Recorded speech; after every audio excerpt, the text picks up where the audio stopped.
2017년 알렉스 호놀드의 엘 캐피탄 솔로 등반 성공기를 기록한 이 영화는 91회 아카데미 영화상에서 산악영화로는 최초로 다큐멘터리 부분 오스카상을 수상했고 미국과 캐나다에서 1900만 달러의 수익을 올렸으며 현재 영국, 유럽에서 성공적으로 상영 중입니다. 알렉스 호놀드 또한 락 클라이밍 역사에 완전히 새로운 장을 여는 획기적인 등반가라 평가받으며 테드에서의 강연, 각종 매체의 인터뷰를 통해 산악계뿐만 아니라 대중에게도 이름을 알리는 계기가 되었습니다. 우리나라에도 2019년 3월 KBS에서 프리솔로를 정식으로 방영했고 한국에선 아직 비인기 스포츠에 속하는 클라이밍을 알리는 계기가 되기도 했습니다.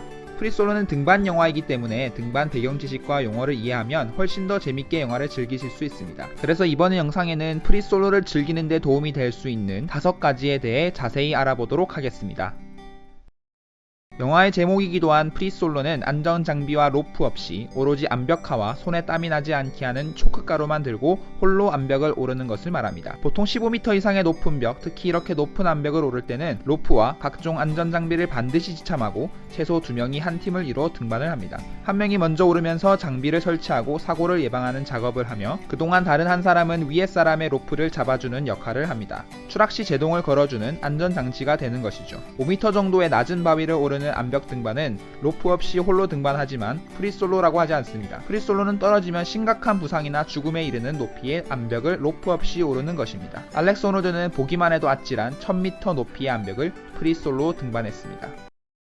알렉스 호놀드는 클라이밍 분야에서 아주 잘 알려진 인물입니다. 영화의 배경이 되는 엘 캐피탄을 프리솔로 등반한 것 뿐만 아니라 높고 어려운 암벽들을 프리솔로 등반하는 프리솔로 클라이밍 전문가입니다. 알렉스 호놀드가 프리솔로 등반한 루트는 아주 많은데요. 그중 일부를 소개하겠습니다.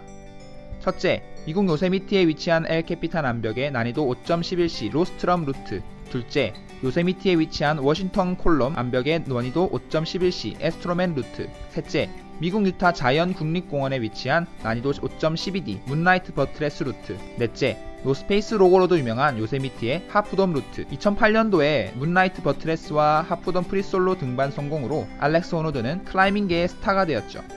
다섯 번째는 요세미티의 세퍼레이트 리얼리티 루트, 오버앤 크랙 등반이며 하늘이 아주 잘 보이는 멋진 루트로 유명합니다. 여섯 번째는 요세미티 엘 캐피탄 암벽 5.10c 난이도의 웨스트 페이스 루트. 일곱 번째는 멕시코의 높이 457m 5.12d 난이도의 엘 샌드로 루미노소 루트.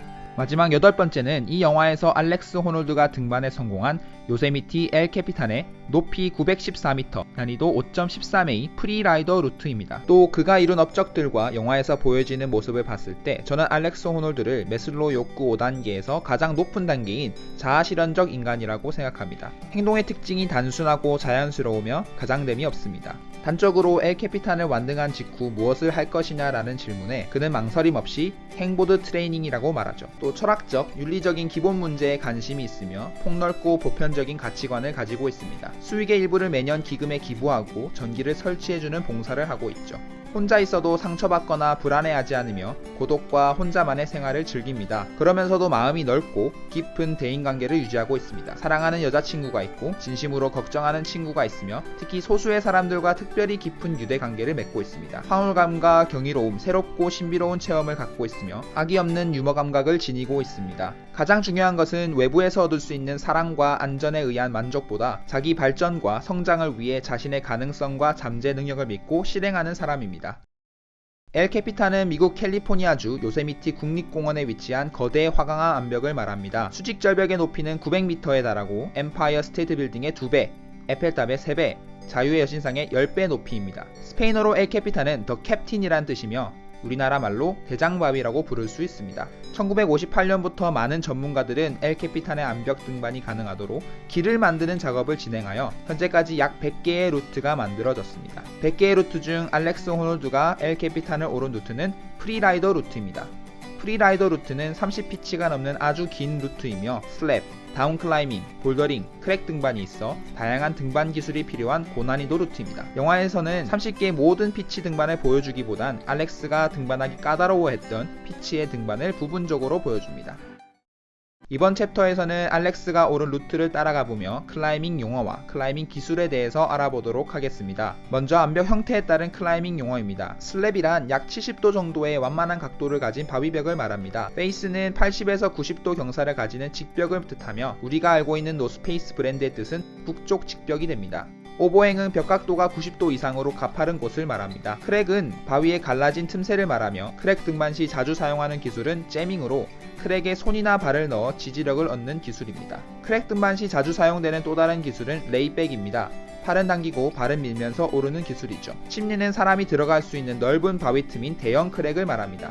심리 등반에서는 한쪽 벽에 등을 대고 다른 쪽 벽을 발이나 무릎을 밀면서 오르는 백킹업 기술이 사용됩니다. 영화에서 볼더 프로블럼 구간을 크럭스 구간이라고 하는데 크럭스는 루트나 피치에서 가장 어려운 부분을 말합니다. 영화에서도 가장 긴장감 있는 구간이죠. 마지막으로 트래버스는 등반 중 옆으로 횡단하는 것을 의미합니다.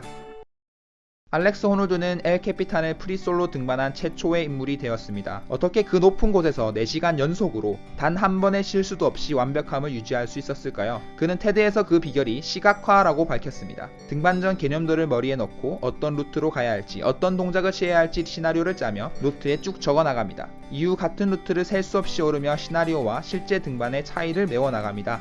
다음 수정에 수정을 거듭하여 완성된 루트를 머리에 완전히 담습니다. 900m의 루트를 잘게 쪼개어 동작 하나, 홀드 하나까지 다 외워버리는 것이죠. 트레이닝을 할 때, 연습 등반을 할 때, 밥을 먹을 때, 잠을 잘 때도 외우며 완전히 시각화해버립니다. 세계 최고의 선수 중 한 명이 아담 온드라도 5.15D의 엄청난 난이도의 루트 사일런스를 완등하기 위해 시각화 방법을 사용하였습니다. 동작을 진행하기 위한 근육의 움직임, 홀드의 위치, 가능한 모든 시나리오를 머릿속에 각인시키는 시각화 방법으로 완벽함을 만들어냈습니다. 결국 크럭스 부분을 해결하고 아담 온드라는 사일런스를 완등합니다.